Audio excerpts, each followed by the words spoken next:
Bom, então vamos lá na segunda aula de hoje. Novo Testamento, agora parte 2. E nós estudamos Mateus, Marcos, Lucas, João e Atos. Agora nós vamos estudar Romanos, uma das cartas do apóstolo Paulo, que é muito interessante nós estudarmos o livro de Romanos, as epístolas, paulinas, que elas são muito importantes. Então vamos lá. Romanos foi escrito por Paulo no ano, a data mais ou menos 56 depois de Cristo. 56 depois de Cristo. Contexto histórico. Gente, quando a gente fala de contexto histórico, é muito importante a gente saber o que acontecia na época. Qual era o contexto que acontecia naquela época. É a mesma coisa a gente for contar a história de hoje. A gente está vivendo hoje, presidente da República, Jair Messias Bolsonaro, o exemplo. Então, qual é o contexto histórico que nós estamos vivendo nessa época? Então, isso é muito importante.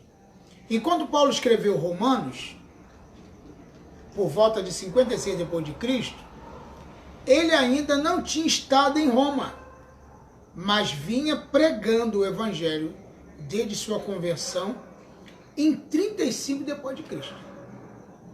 Agora você vê bem uma coisa. Paulo foi em Roma? Foi. Mas quando é que foi escrito a carta a Roma? Antes dele viajar, antes dele ir para Roma. Quer dizer, o fato da gente escrever para alguém não quer dizer que eu tenho que estar lá. Né? E eu saber muito sobre aquele país ou sobre aquela cidade, não necessariamente eu tenho que ter ido lá. Por exemplo, eu conheço gente que conhece tudo sobre Israel e nunca foi em Israel. Quer dizer, sabe mais do que quem foi. Porque estudou, porque analisou, porque pesquisou. Não teve o sucesso de ter colocado seus pés lá. Mas ele sabe muita coisa de Israel. Eu, por exemplo, se eu for em Israel algum dia, que eu pretendo ir, eu vou sabendo sobre muitas coisas. Entendeu? Eu só quero oportunidade para dar uma ida lá. Né? Ninguém convidou ele para vir, né? O cachorro. Então vamos lá. Ocasião e data. É mais provável que Paulo tenha escrito Romanos enquanto estava em Corinto. Quer dizer, então você vê bem que, olha só, o que a pessoa imagina? Escreveu para Roma, estando em Roma? Não. Ele escreveu para os romanos, o livro de Romanos, estando em Corinto em 56 depois de Cristo, fazendo uma coleta para ajudar os cristãos necessitados de Jerusalém.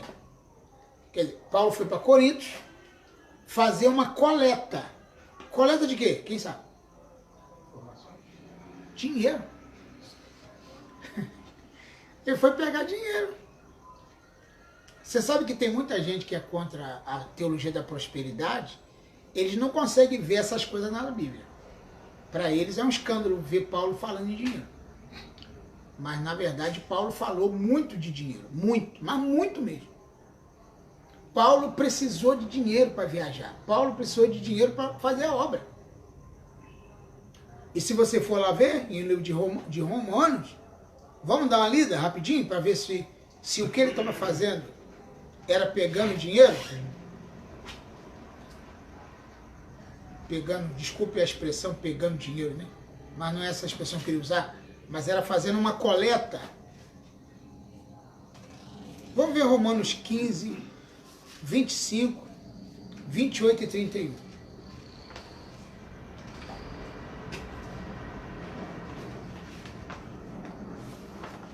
Nós vamos ver aqui.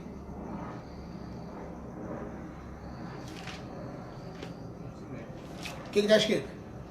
25 e 26. Mas agora vou a Jerusalém a serviço do povo de Deus, que vive ali. Pois as igrejas das províncias da Macedônia e da Arcaia resolveram dar uma oferta para ajudar as pessoas do povo de Deus em Jerusalém, que estão necessitadas. O 26, agora vou ler o 27. Os propósitos cristãos da Macedônia e da Acaia resolveram fazer isso. mas de fato eles têm a obrigação de ajudar aqueles necessitados. Os judeus repartiram os seus bens espirituais com os que não são judeus, e por isso os não-judeus devem prestar com os seus bens materiais esse serviço cristão aos judeus. Depois que eu terminar esse trabalho e que entregar toda a oferta que foi recolhida para ele, viajarei para a Espanha e no caminho visitarei vocês. Na verdade, ele já estava planejando ir para lá, mas não tinha ido ainda. Mas ele foi em Corinto buscar recursos para ajudar os irmãos necessitados. Tá certo? Você leu até 31, não? Não, 31 não, parei no 28. Agora leu para mim o 30, o 29. E sei que quando for visitá-los, levarei comigo muitas bênçãos de Cristo. 30. Eu peço, irmãos, pelo nosso Senhor Jesus Cristo e pelo amor que o Espírito dá, que me ajudem, orando com fervor por mim. Orem para que eu escape das pessoas da Judéia, que não creem em Cristo, e também para que a ajuda que eu vou levar a Jerusalém seja bem aceita pelo povo de Deus que vive ali. Então, ele falava de dinheiro ou não falava? A questão girava em torno financeiro ou não? Claro que sim. Tem gente que não consegue ver isso de jeito nenhum. E outra coisa, Paulo não lidava com pouco dinheiro. Nem Pedro. Eles manuseavam muito dinheiro. Esse é o grande questão. É claro que eles não manuseavam esse dinheiro tudo para eles, né? Pro conforto deles, né?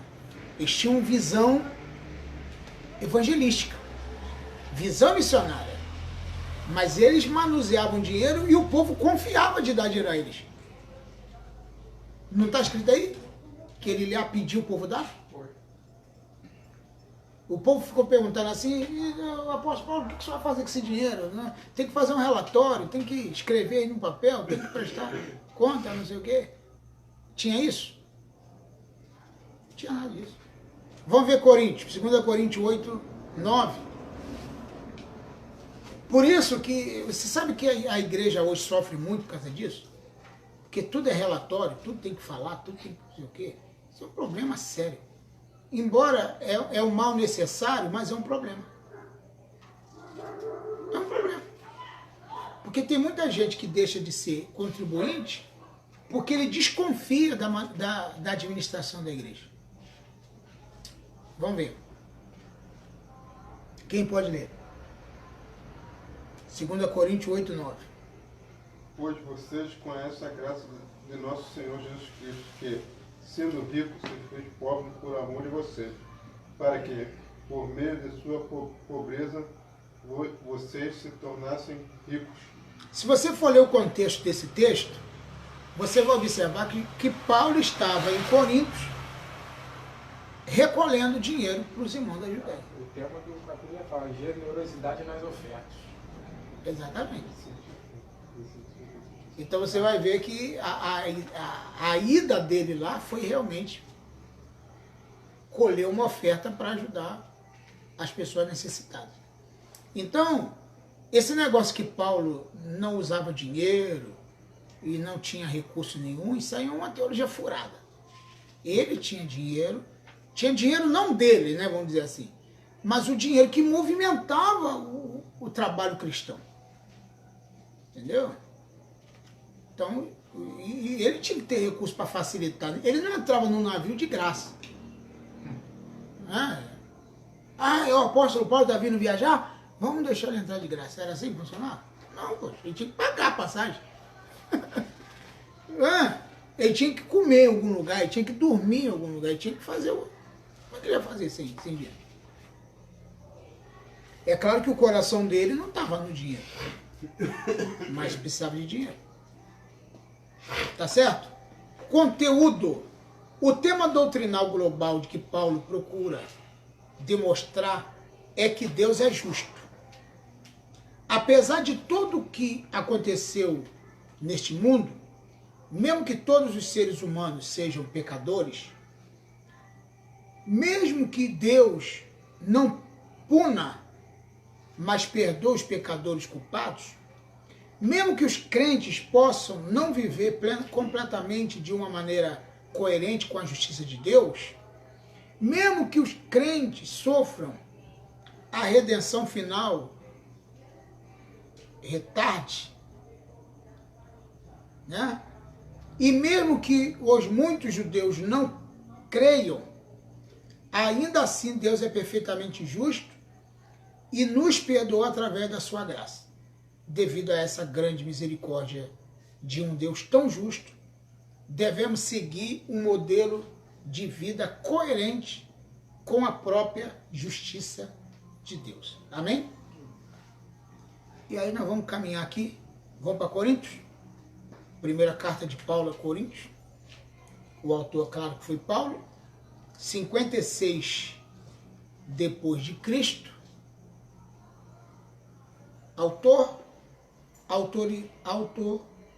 autenticidade de 1 Coríntios nunca foi seriamente desafiada.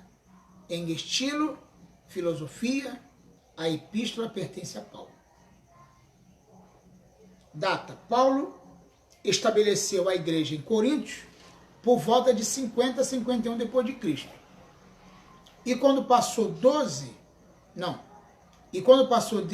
18 meses lá, em sua segunda viagem missionária, ele continuou a levar a correspondência adiante e a cuidar da igreja depois da sua partida, visto que Paulo aparentemente escreveu carta próxima ao fim do seu ministério em Éfeso.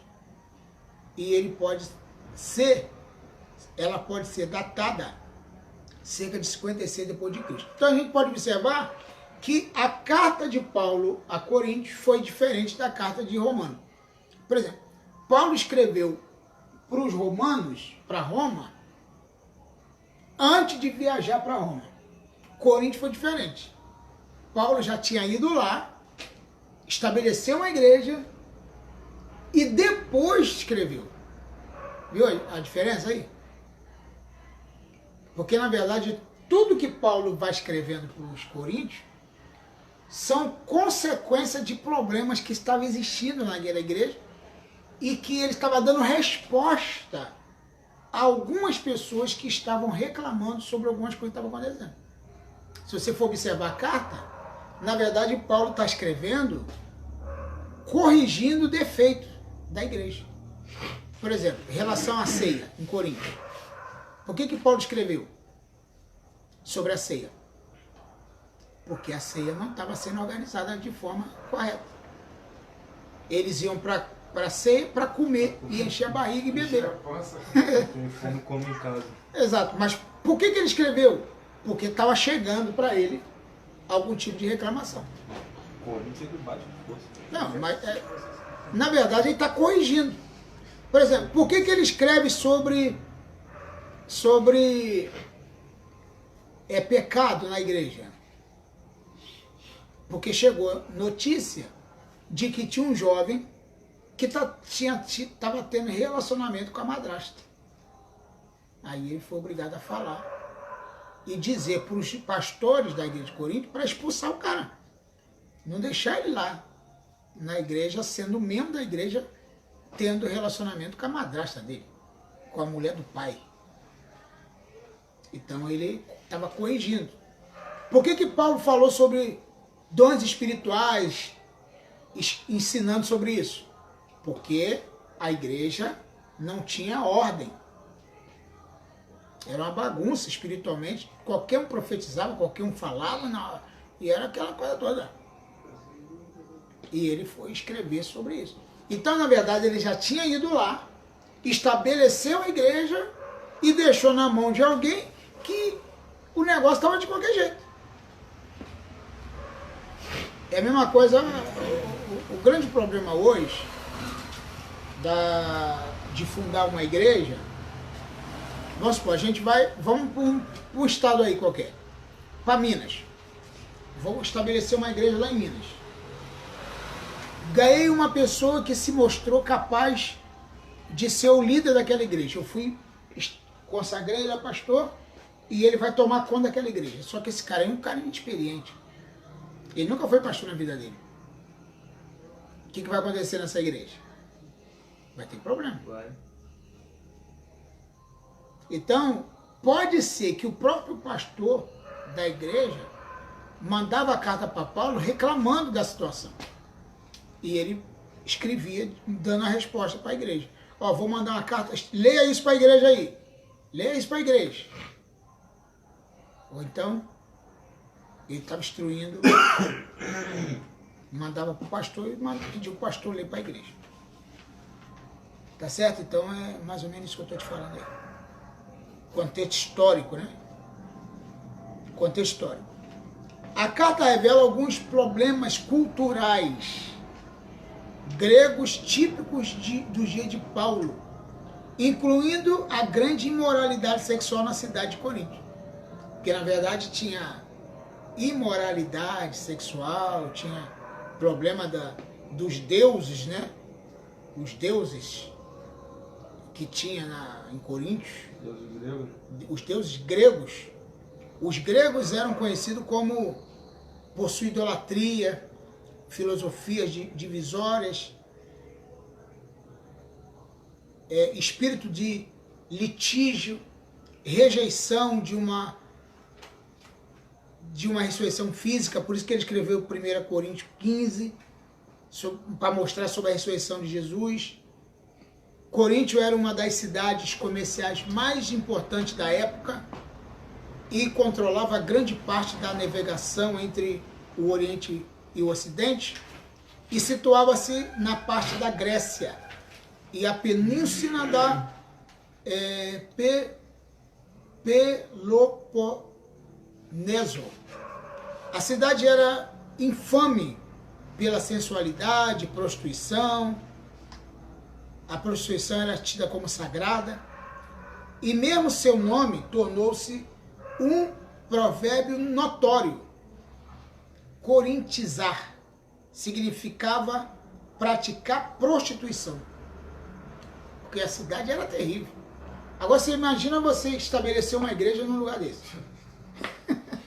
Sodoma e Gomorra, né? O negócio é terrível, né? Era terrível. Abriu lá na Vila Mimosa, abriu a igreja lá. Abriu uma igreja lá, na Vila Mimosa. Igreja Evangélica, não sei o que, lá na Vila Mimosa. Pentecostal, não sei das quantas. Lá é terrível, filho. Passava lá fazer entrega por lá. Vai ter igreja lá não, né? Não, igreja? Tá. Não sei, cara. Eu passava por lá fazendo entrega. A principal divindade da cidade era Afrodite, a Vênus, a deusa do amor licencioso.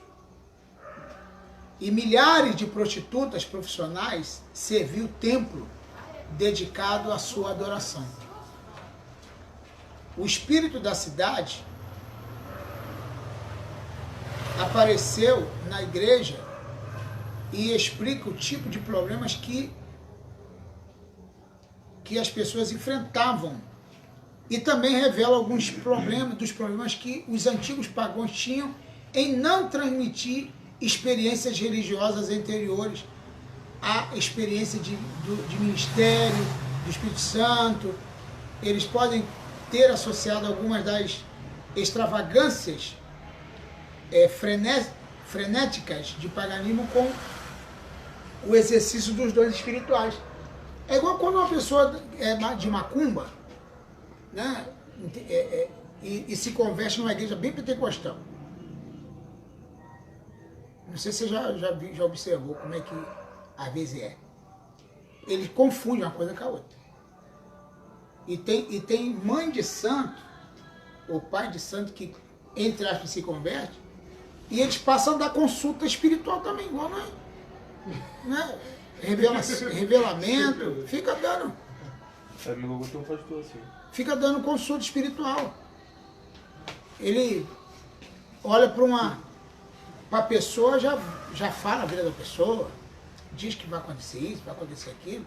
E tem gente que vai atrás disso, infelizmente. Vai. E lá em Corinto estava acontecendo isso.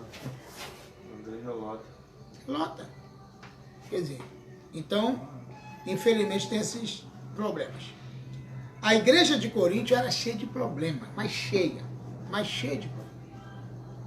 Sobre dons espirituais, imoralidade, ceia. Paulo, inclusive, falou sobre a questão do corte de cabelo nas mulheres, porque a questão lá, a prostituição era tão grande que ele teve que doutrinar as mulheres a ter um comportamento diferente das prostitutas. Então, aquilo que Paulo falou para Coríntio e para as mulheres de lá não tem muito a ver com a realidade nossa, mas tem gente que ele acha que tem que trazer a doutrina de lá para cá. Doutrina. Eu espero no tempo. Porque É um costume do local. que é de lá. Agora, se você for pensar, não pode, tipo, usar cabelo preso, porque quem usava era prostituta. Tem que usar solto. Porque o cabelo foi dado lá no lugar do véu, não pode cortar. Porque aí você vai ver. E hoje as Assembleias de Deus, que as irmãs usavam coquinha, cabelo tudo preso, não usava solto. Então, na verdade, são umas incoerências que vão tendo culturais. Entendeu? Vamos caminhar? 2 Coríntios. Segunda carta de Paulo aos Coríntios. Segunda carta de Paulo. Cerca de 55 depois de Cristo, 50 a 56 depois de Cristo, contexto histórico e data. 2 Coríntios reflete de várias maneiras o tratamento de Paulo com a igreja de Corinto durante o período da fundação, por volta de 50 depois de Cristo, até a redenção desta epístola. Redação, estou falando de redenção. A redação dessa epístola. Em 55, ou 56,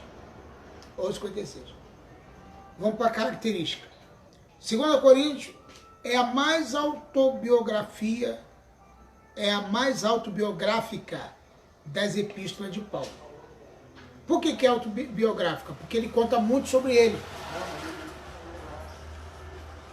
Sabe que tem época que a pessoa às vezes tem que falar sobre ele? Aconteceu comigo já isso. Uma vez quando eu comecei nosso ministério, eu já tinha feito meu seminário, já era pastor, mas eu cheguei nesse bairro aqui, há 20 anos atrás, fundar esse ministério. Ninguém me conhecia. Então, o que as pessoas pensavam? Que eu era um aventureiro, que eu nunca tinha dirigido igreja, mas eu já tinha dirigido muitas igrejas da Assembleia de Deus. Eu já fui pastor em vários lugares, antes. Mas as pessoas não sabiam. Então eu tinha que contar a minha história, eu tinha que contar quem eu sou. Porque senão as pessoas não iam, sabe? Uma vez uma irmã chegou para mim, no meu gabinete, e falou: pastor, eu acho que eu não vou ficar mais aqui mais não. Eu falei: mas por que a irmã está falando isso? Não, porque estão falando por aí que o senhor não é pastor. Falaram isso. Falaram para mim aí que o senhor é pastor, apareceu aqui de repente, e não sei o quê. Aí eu fui obrigado, então sendo aqui eu vou contar minha história.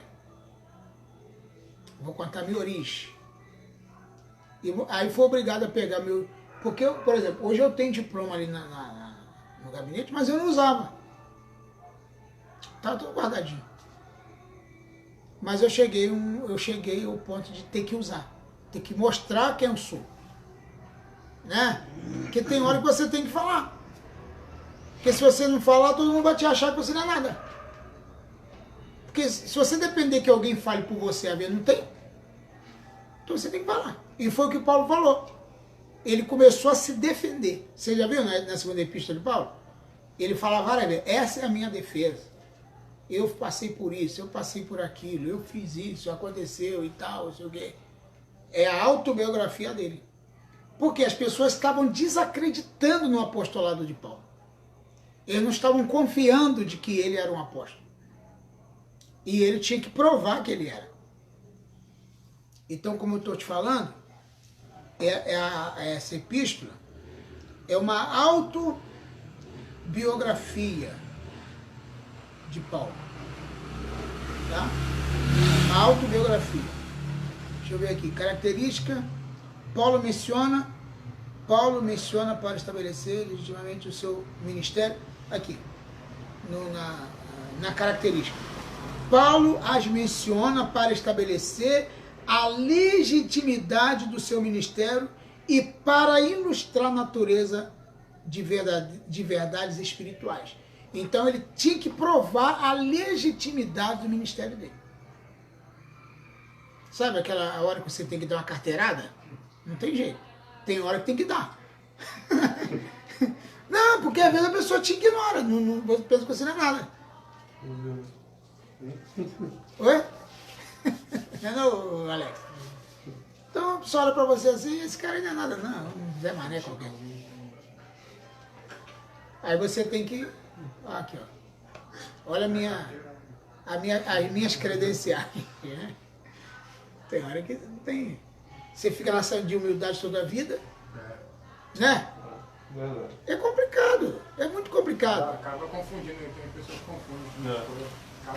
Você quer ser humilde, não quer se mostrar pra ninguém. O amigo da pessoa é humilde e a pessoa acaba confundindo as coisas. Confundindo, fica chamando... Não confunde hierarquia, não te respeita, fica te tratando de qualquer jeito. Tem uma hora que tem que dar um... Peraí, irmão, peraí. Não tem jeito. E Paulo estava fazendo justamente isso. Mostrando a legitimidade do ministério dele. Teve uma hora que ele teve que falar assim para a igreja. Se os outros não me consideram apóstolos, vocês têm que me considerar. Porque vocês são o selo do meu apostolado. Aí ele fala, eu passei por naufrágio várias vezes, eu passei por fome, eu fui chicoteado, Ele dá o histórico da vida dele. Porque às vezes tem que fazer. Né? Você tem que falar, ó, eu passei por isso, passei por aquilo, eu estudei no seminário, frequentei escola, participei de curso. Não cai de paraquedas não, irmão. A gente tem, né? Tem que ter uma realidade. Então aqui, Paulo abre o seu coração, mostrando sua profunda... Paulo abre o seu coração, mostrando sua profunda... Sua profunda emoção. Ele revela o seu forte amor pelos coríntios, zelo ardente pela glória de Deus, sua lealdade inflexível à verdade do Evangelho e sua indignação implacável ao confrontar aqueles que rompem o companheirismo da igreja. Sua vida estava inseparavelmente ligada a seus convertidos, a de um de seus convertidos. Ele não era profissionalmente frio em seu ministério. Viu? Então essa parte que eu falei é muito importante, da autobiografia. Da autobiografia. Então tem hora que você tem que falar quem você é para alguém. Tem que falar quem você é para alguém. Senão as pessoas acham que você não é nada. E quando você não... Porque tem gente que tem como que eu vou dizer? Uma humildade exagerada. Você tem que ser humilde? Tem. Mas essa humildade, ela tem um limite. Mas tem gente que tem uma humildade tão exagerada que faz com que as pessoas não consigam reconhecer nele quem verdadeiramente ele é em Cristo. Ele não... Entendeu? Então você tem que... É que nem eu falo. Quando você for pregar, for fazer, você tem que dar o melhor de você. Vai lá e arrebenta e chega com tudo. E dê o seu melhor. Ah, mas eu vou gastar o meu melhor nesse culto que tem 5 pessoas? Gaste o melhor. No próximo culto Deus vai te dar mais. Porque tem gente que fica guardando trunfo pro culto, do outro culto melhor. Já viu? Essa mensagem que eu já preguei, a outra eu vou falar essa aqui pequenininha aqui, essa rasinha aqui, tem pouca gente, eu vou deixar essa boa quando tiver muita gente. Nada disso, irmão. Gasta o que você tiver de gastar. O poço é fundo, o espírito é tremendo, ele vai te encher de novo. Porque tem gente que ele fica... Né? Já viu isso? Não faz isso não. Gasta o que tu tem. Jesus falou a melhor mensagem que Jesus pregou foi para uma pessoa só. Nicodemos, mulher samaritana, Zaqueu. São mensagens poderosas. Ok? Vamos caminhar? 2 Coríntios. Não, agora é Gálatas. Gálatas também foi Paulo que escreveu. Tá? Cerca de 55, 56 depois de Cristo. Destinatário, Gálatas.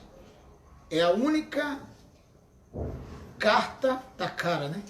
A única carta que Paulo endereçou especialmente a um grupo de igrejas, que na verdade era para a Galácia. A Galácia era tipo um continente, e era um grupo de igreja, não era uma igreja só. Os Gálatas. Os Gálatas eram tipo assim, Nova Iguaçu. Ele escreveu para as igrejas todas de Nova Iguaçu. Então a Gálata não era uma igreja só. Deu para entender? Era um grupo de igreja. Um conjunto de igrejas. Isso aqui é importante a gente saber disso. Então quando você for pregar algum versículo em Gálatas, você tem que saber que foi para várias igrejas que Paulo escreveu. Numa tacada só. Então, endereçou especialmente a um grupo de igrejas. A Galácia não era uma cidade, mas uma região da Ásia Menor, que incluía várias cidades. Então, tipo, o que nós vamos falar aqui? É Nova Iguaçu, tipo assim, igreja de Nova Iguaçu, Miguel Couto, Cerâmica, Caonza, Corumbá, né? Você que sabe isso tudo aí, né? Que é entregador, né? Você sabe isso tudo. Então, ele escreveu para essas igrejas todas. Então isso é muito importante a gente saber disso. Data. Paulo provavelmente tem escrito a carta por volta de 65 a 56, 56 depois de Cristo, quando estava na Macedônia ou em Corinto, em sua terceira viagem missionária. O conteúdo Gálatas contém diversas biografias doutrinárias e práticas de 2 capítulos cada. Na primeira sessão, capítulo 1 e o capítulo 2, Paulo defende sua autoridade apostólica. Na segunda sessão, doutrinária, Paulo apresenta uma série de argumentos e ilustração para provar a inferioridade da lei em relação ao Evangelho e para estabelecer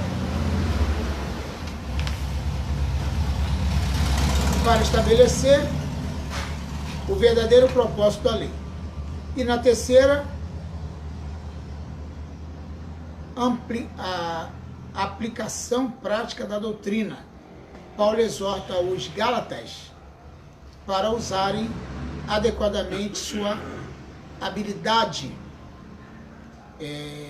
cristã e para não abusarem da mesma, e ao invés de dar lugar ao pecado. O Evangelho fornece meios para se obter a justiça que a lei exige. Ok? Que horas tem para a gente? 36. 36? Então dá para ver mais 2 aqui. Não vai dar para chegar a pouco ali de jeito nenhum, né? Amém? Então vamos lá. Éfesos. Paulo também. No total, você sabe quantas cartas Paulo escreveu, né? Quem pode dizer aí? De cor? Não pode contar? Pode. Ué, mas só de cara, tem que saber de cara. 13. 13. 13. Eu ia falar 12. Sem falar de Hebreus, que pode ser de Paulo. 13 cartas. 13 cartas. Agora, a gente tem que entender também nas cartas de Paulo que ele escreveu cartas direcionadas a igrejas e também escreveu cartas direcionadas a pessoas, tipo Timóteo, Tito, Filemão, né? São chamadas cartas para a igreja e cartas pastorais, tá? Então a gente tem que saber diferenciar as cartas que ele escreveu para a igreja e cartas que ele escreveu que são chamadas cartas pastorais, tá? Então nós vamos chegar já já nas cartas pastorais. Tomara que dê tempo. Antecedentes. Éfeso era um importante porto da Ásia Menor, localizado perto da atual Izmir, e tratava de uma das 7 igrejas a quem Jesus endereçou suas cartas de Apocalipse 2, 3. Um fato relevante para estudar essa epístola, uma vez que ela circulou originalmente para quase o mesmo grupo de igreja. Ocasião e data. Enquanto estava preso em Roma, Paulo escreveu Efésios, Filipenses, Colossenses, Filemão, confirmando e aguardando o julgamento. O apóstolo, confinado, não é confirmando, é confinado e aguardando o julgamento. O apóstolo escreve esta carta encíclica para ser lida por várias congregações. Efésios e provavelmente a mesma carta mencionada em Colossenses 4:16, como estando presente em Laodiceia e ao mesmo tempo em que circulava. Então, eu gosto muito da carta de Paulo aos Efésios. Inclusive, quando ele lida sobre questões espirituais, essa batalha espiritual, Paulo vai firme, né, nessa questão aí. Entendeu? Eu acho que ali a gente traz muita mensagem importante. Inclusive, quando ele fala sobre a nossa luta não é contra a carne e contra o sangue, mas contra principados, o problema todo ali que era uma briga de líderes religiosos mesmo. O problema de Paulo era com gente que tinha autoridade no mundo espiritual também. Na carta de Paulo aos Efésios, ele trata de questões, como ele falou em Gálatas, ele citou Pedro, né, como um dissimulado, né, chamou Pedro de dissimulado, que perto dos judeus era uma coisa e perto dos gentios era outra. Quando ele chega em Efésios, Paulo começa a falar que o mundo espiritual, os principados das potestades, eram líderes também que tinham poder e autoridade no mundo espiritual. E isso era um problema.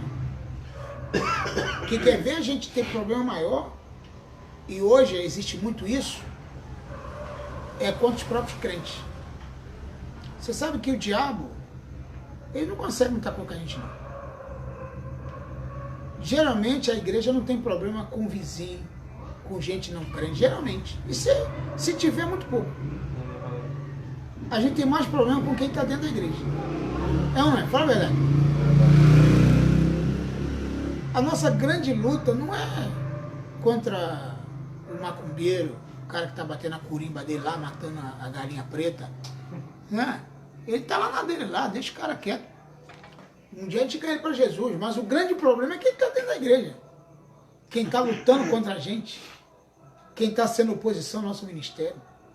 Esse é o grande problema. Paulo enfrentou isso muito. Vamos para Filipenses? Filipenses também foi Paulo. Cerca de 60 depois de Cristo. Antecedente, Atos 16, do 12 ao 40, aqui é aquela história quando ele ficou preso em Filipos, né? Lembra? Por causa daquela menina demoniada, Atos 16. a 16, do 12 em diante, registra a fundação da igreja de Filipe. Como é que surgiu a igreja de Filipe? Porque ele foi preso. Paulo estabeleceu a igreja durante sua segunda viagem por volta de 51, depois de Cristo. Aí alguém pensa assim, poxa, fundar uma igreja, tem que passar isso para começar a igreja? Não, ele passou poucas e boas para começar a igreja. Ocasião e data. É mais provável que Paulo tenha escrito esta carta durante sua primeira prisão em Roma, por volta de 61 depois de Cristo, para agradecê-los pela contribuição que tinham recebido deles. Característica. E em muitos aspectos, esta é mais bela carta de Paulo, cheia de ternura, calor, afeição.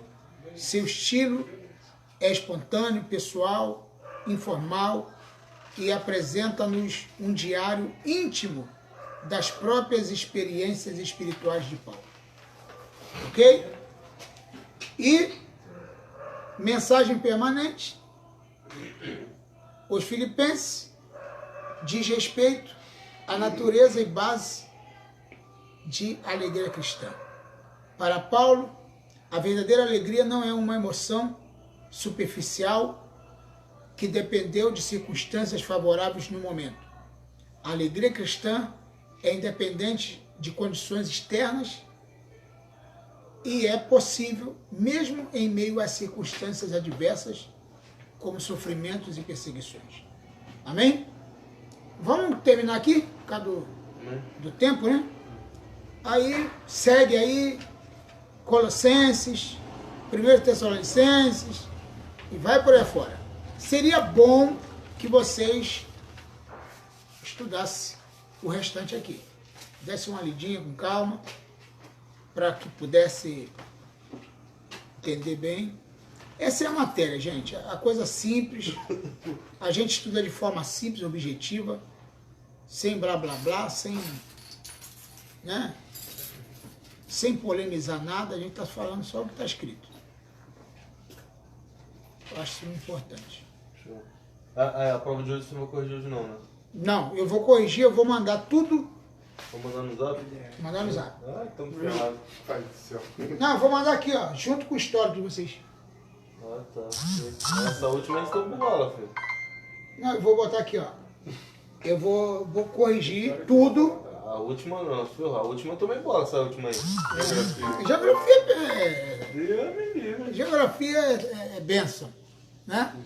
É por isso que tem que estudar mais, né? Aí vocês vê a matéria que vocês não foram tão legal, estudar mais bonito. Tá bom? Mas só uma questão.